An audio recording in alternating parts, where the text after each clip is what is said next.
पुरानी parliament building से नई पार्लियामेंट बिल्डिंग में ट्रांजिशन हुआ, वो अच्छी बात है। और मेन फोकस स्पेशल सेशन का, पहले तो मालूम नहीं था ये स्पेशल सेशन क्यों हो रहा है, स्पेक्यूलेशन काफी हुआ, और फिर पता लगा कि इसका मेन फोकस महिला आरक्षण है। उसके बाद महिला आरक्षण तो बड़ी अच्छी चीज है, उसके बाद ये दो क्लॉजेज, इसमें दो फुटनोट्स हमें मिले। एक की महिला आरक्षण करने से पहले, महिला आरक्षण देने से पहले हमें सेंसस करना पड़ेगा, और दूसरा डिलिमिटेशन करना पड़ेगा, और इन दोनों चीजों को करने के लिए बहुत साल लगेंगे। सच्चाई यह है कि महिला आरक्षण को आज किया जा सकता है। 33% आज जो सीट्स हैं लोकसभा में, विधानसभा में, वो महिलाओं को दी जा सकती हैं। कोई कॉम्प्लिकेटेड मामला नहीं है, मगर सरकार वो नहीं करना चाहती है। सरकार ने ये देश के सामने रख दिया है, मगर रियलिटी ये है कि ये इंप्लीमेंट आज से 10 साल बाद होगा, ये भी नहीं मालूम कि होगा या नहीं होगा। तो एक प्रकार से ये डिस्ट्रैक्शन टैक्टिक है, डाइवर्जन टैक्टिक है। डाइवर्जन किस चीज से हो रहा है? डाइवर्जन ओबीसी सेंसस से हो रहा है। मैंने पार्लियामेंट में सिर्फ एक इंस्टीट्यूशन के बारे में बात की, वो जो हिंदुस्तान की सरकार का सेंटर है, कोर है, जो हिंदुस्तान की सरकार को चलाता है, कैबिनेट सेक्रेटरी एंड सेक्रेटरीज। और उसमें मैंने एक छोटा सा सवाल पूछा।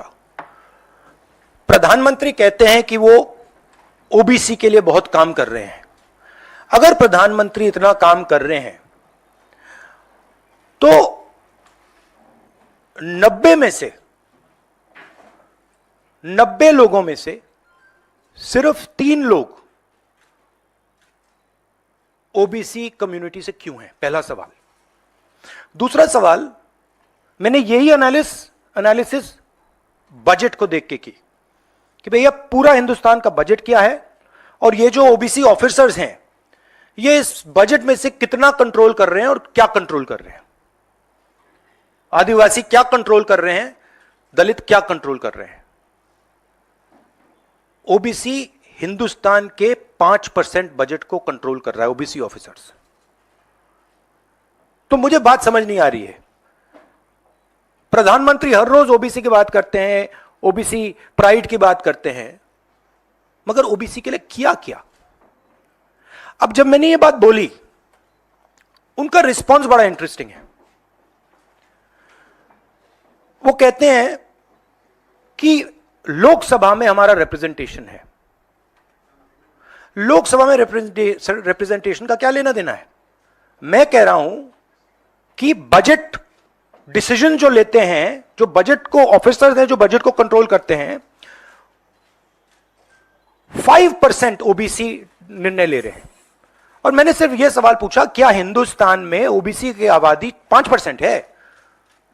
यह मैं जानना चाहता हूं। अगर 5% है तो फिर वो ठीक है, उसको मैं एक्सेप्ट करने के लिए तैयार हूं।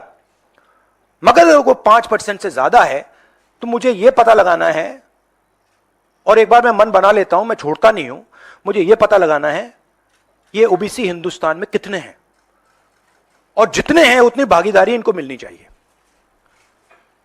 अब आप किसी लोकसभा में किसी भी एमपी से पूछ लीजिए, लोकसभा को टेंपल ऑफ डेमोक्रेसी कहा जाता है।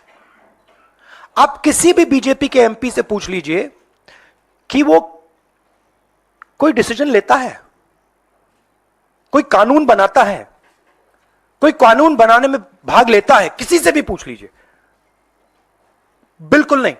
ना कांग्रेस का एमपी इस लोकसभा में, ना बीजेपी का एमपी, ना कोई और इंडिया का एमपी कोई डिसीजन लेता है।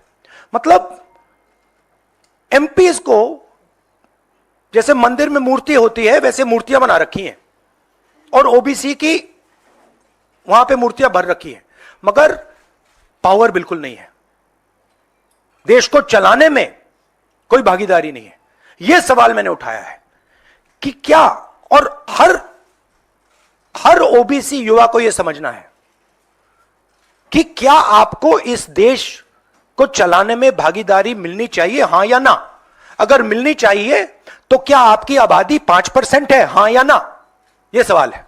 और डिस्ट्रैक्शन इस बात से हो रहा है, बीजेपी को ये जो 2 पॉइंट्स हैं, महिला आरक्षण वाले, डिलिमिटेशन और सेंसस, इनको हटा देना चाहिए और एकदम महिलाओं को जो इज्जत मिलनी चाहिए, जो रिस्पेक्ट मिलनी चाहिए, जो भागीदारी होनी चाहिए, उनको एकदम वो कर दें। और कास्ट सेंसस का जो हमने डेटा निकाला था उसको पब्लिक कर दें, तो सारे हिंदुस्तान के ओबीसी युवाओं को पता लग जाए वो हैं कितने, और नया सेंसस कास्ट बेसिस पे करें। Thank you. एक एक करके प्लीज। और प्रधानमंत्री को अपने अगले भाषण में यह कहना है, यह समझाना है देश को कि हिंदुस्तान के सबसे जरूरी 90 अफसर जो हैं, उनमें से सिर्फ 3 ओबीसी क्यों हैं? यह मेन सवाल है। और मैंने दलितों और आदिवासियों की बात ही नहीं की अभी। अंग्रेजी में कह देता हूं। The BJP came up with the idea of a special session. We appreciated that idea.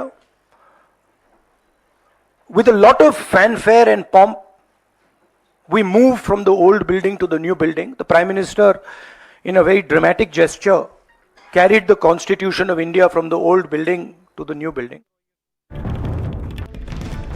महिला आरक्षण बिल पर राहुल की प्रेस वार्ता।